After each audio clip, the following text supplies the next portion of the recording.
Point क्या है? Sir जैसे देख सकते हैं 2024 में यूपी बहुत बड़ा मैदान रहेगा, लेकिन अखिलेश जी को ट्विटर से फुर्सत नहीं मिलती है, मायावती जी घर से बाहर नहीं निकलती, तो उन्हें बीजेपी को चुनौती कौन देगा? जी जी जी है कि आप सब एक साथ होके मोदी जी को हराना चाहते हैं का हम आपके लिए आप सबकी सभी पार्टियों के लिए बस एक चीज कहेंगे कि आपको वही चाहिए कि वर मरे चाहे कन्या, दक्षिणा से काम, बस जी।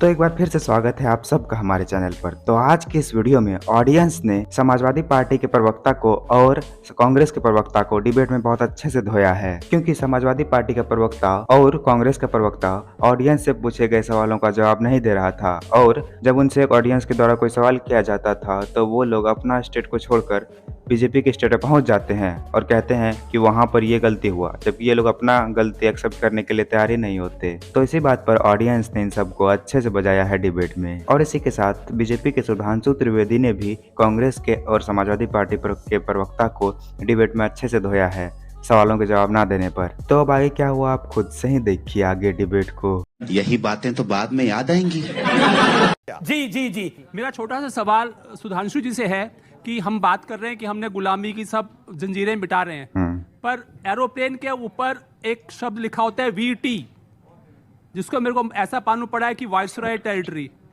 तो उसको इंडिया के हिसाब से या बहुत भारत के अच्छा हिसाब सवाल। से कब पूछा जाएगा? बहुत अच्छा आपने सवाल बहुत किया अच्छा है। सवाल है, बहुत अच्छा सवाल है, तालियां जनाब के लिए। बहुत अच्छा सवाल है ये, मेरे मन का भी सवाल है, कब वो वीटी हटेगा? हम आजाद देश है, ये वायसरॉय टेरिटरी नहीं है। जैसे राजपथ अब कर्तव्य पथ हो गया है, वैसे वीटी भी हटना चाहिए।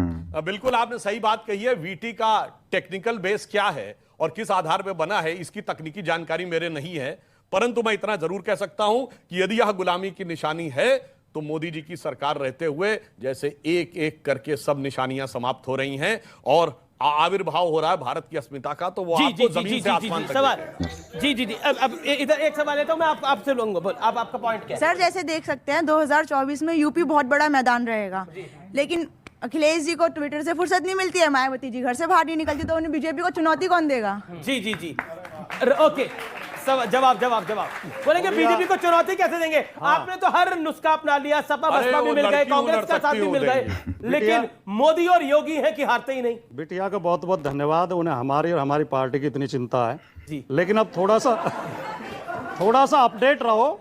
अभी आप जानकारी करोगी तो अखिलेश यादव रोजाना घर से निकल रहे हैं, रोजाना किसी न किसी जिले के दौरे पे हैं, रोजाना जा रहे हैं, और हम 24 में इन्हें हरा देंगे, चिंता मत करो।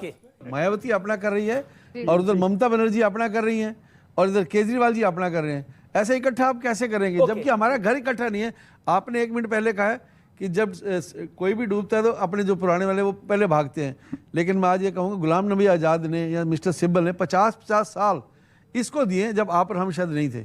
कपिल सिब्बल जी ने 50 साल नहीं दिए। अगर इकट्ठे हो गए तो आप वोट दे देंगे? हो गए अगर इकट्ठे? अगर वो कह रहे हैं आप इकट्ठे हो गए तो आप वोट दे देंगे? सबको दुआएं करेंगे जी, आप हो तो सही, दे देंगे, आप पक्का देंगे। चिंता मत करो, आप एक हो जाएंगे। आज भाई ये पब्लिक वोट करे, अगर ये सब इकट्ठे हो गए मोदी को हराने के लिए तो वोट करेंगे? हैं? जी जी ओके जी जी नहीं, आप वो कह रहे हैं वोट, उन्होंने सवाल पूछा वहां से कि आप वोट करेंगे। इससे पहले आपको बताना पड़ेगा आपका प्रधानमंत्री कौन होगा। ओके आप बोलिए, अब देखिए राजकुमार भाटी बताइए प्रधानमंत्री कौन होगा? इकट्ठा आने को तैयार है, बोलिए प्रधानमंत्री कौन होगा? पब्लिक बोल रही है, बोलिए। इसके लिए आपको भारत के संविधान में संशोधन करना पड़ेगा प्रधानमंत्री घोषित करने के लिए। भारत का संविधान प्रधानमंत्री का चुनाव नहीं करता, भारत का संविधान 545 MP का चुनाव करता है सर, ऐसे नहीं।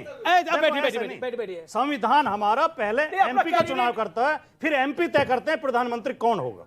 अगर आपकी बात पे चलेंगे तो हमें संविधान में संशोधन करना पड़ेगा। अच्छा यूपी में एक नियम क्यों नहीं लागू? में भी यही नियम भाई, मुख्यमंत्री में अखिलेश। तो अखिलेश जी मुख्यमंत्री होंगे, काहे बोलते थे? अखिलेश जी मुख्यमंत्री होंगे, काहे बोलते थे? जी जी पब्लिक का पॉइंट, पब्लिक आज पॉइंट दे रही है। मैं सर आता हूँ आपके, इस तरफ भी मुझे जाना पड़ेगा। जैसा कि प्रियंका गांधी ये नारा देती है कि बेटी हूँ लड़ सकती हूँ, हाथरस में वो जाते हैं, झारखंड कब जाएंगे? झारखंड कब जाएंगे? अंकिता आप ही के शासन के अंदर अंकिता जो थी वो वहां पर जल के मर गई। बिल्कुल अंकिता का इलाज होना चाहिए था, और जो घटना हुई वो बहुत दुखद है, उसका कोई तो पूछ रहे प्रियंका जी राहुल जी कब जाएंगे? अब अब अमीश जी आपको बहुत दुख हुआ, उम्मीद करती हूं जब प्रधानमंत्री 15 अगस्त को कह रहे थे बेटियों का सम्मान करो, और वही उनकी सरकार गुजरात में बिल्किस बानो के बलात्कारियों को, उन लोगों को इन्होंने छोड़ा और क्या ध्यान को डाइवर्ट कर रहे। बिल्किस बानो पे चर्चा हुई, बिल्किस बानो पे चर्चा हो चुकी है, अंकिता की बात करनी होगी, अंकिता की बात करनी होगी। एक मिनट सुनिए। आप अगर आप ही ऐसा बोलेंगी तो आप में बीजेपी में अंतर क्या रह जाएगा? आप बिल्किस बानो का उठा दी केस, आपसे अंकिता का सवाल पूछा गया तो आप भी अंकिता का जवाब। कमाल है आपका, आप कह रही बिल्किस बानो बुर्का डालती है उसके अंदर इंसाफ नहीं होगा उसके अंदर इंसाफ के लिए ना बुर्का देखना चाहिए ना टीका देखना चाहिए। जी वह देखिए अंकिता के मामले के अंदर उसको जिंदा जला गया। आप जो पहले सवाल पूछ चुके वो नहीं, जिन्होंने नहीं पूछा वो अपना हाथ कर, आप पूछ चुके हैं पहले, आपका आप पॉइंट बोलिए। सर ये हमारे लिए शर्म की बात है कि अगर बीजेपी के राज्य में कोई घटना घटती है, जैसा रेप की घटना हो, कोई भी घटना हो, तो कांग्रेस कहती है कि हमारे राज्य में नहीं हुआ है, बीजेपी के राज्य में हुआ। अगर बीजेपी के राज्य में होता है तो कांग्रेस कहती है कि हमारे राज्य में नहीं हुआ। सर ये हम इस कहाँ पे किस ओर जा रहे हैं? सब मिल के सर क्यों नहीं इस घटना पे साथ मिलकर इसे लड़ सकते हैं? बड़ा इंपॉर्टेंट पॉइंट है। मैं बिल्कुल आखिरी दौर में हूं, जो कुछ हुआ अंकिता के साथ वो बहुत दुखित, बहुत जी। जब तक देश के प्रमुख नेता ये बोलते रहेंगे ना, क्यों हो रहा है मैं बताता हूं, जब तक देश के प्रमुख नेता ये बोलते रहेंगे ना, अरे लड़के हैं गलती हो जाती है, तब तक होते रहेगा। मेरा कहना बस यही है कि आप सब एक साथ होके मोदी जी को हराना चाहते हैं। आप सब राष्ट्रपति वाले चुनाव में हुए थे, वो तो बात छोड़ दीजिए। अभी आपने कोई मुहावरा बोला बहू का, हम आपके लिए आप सबकी सभी पार्टियों के लिए बस एक चीज कहेंगे कि आपको वही चाहिए कि वर मरे चाहे कन्या, दक्षिणा से काम, बस जी आपका यही काम। ये बातें बताई नहीं जाती, नजर लग जाती है। तो जैसा कि आपने देखा कि कांग्रेस के प्रवक्ता का हाल, जब उनसे उनके स्टेट में हुए किसी काम के लिए पूछा जाता है तो वो सीधा बीजेपी पे आ जाते हैं और अपना काम छोड़कर बीजेपी का गिनाने लगते हैं कि बीजेपी ने ये गलती किया, वो गलती किया, अपना नहीं देखते हैं ये लोग। उसी तरह समाजवादी पार्टी का भी यही हाल है कि जैसा कि आपने देखा है अभी इस डिबेट में। और इन लोगों को देखिए, पब्लिक से इतना सुनने के बाद भी इन लोगों को कोई फर्क नहीं पड़ता है, जबकि वोट यही करेंगे। ये लोग कहते हैं 24 में मोदी को हरा देंगे, लेकिन इसका प्रधानमंत्री कैंडिडेट कौन होगा ये अभी तक फिक्स नहीं है इन लोगों का। कभी इसका नाम तो कभी इसका नाम तो कभी इसका नाम, यही चलता रहेगा। इसलिए विपक्ष के पास कोई चेहरा ही नहीं बचा है मोदी के सामने आकर उनकी बराबरी करने का। खैर, आपको अगर थोड़ा सा वीडियो अच्छा लगा तो वीडियो को लाइक कर दीजिए और ऐसे ही वीडियोस के लिए आप हमारे चैनल को सब्सक्राइब जरूर कर लीजिएगा। हम मिलते हैं बहुत जल्द किसी और वीडियो में।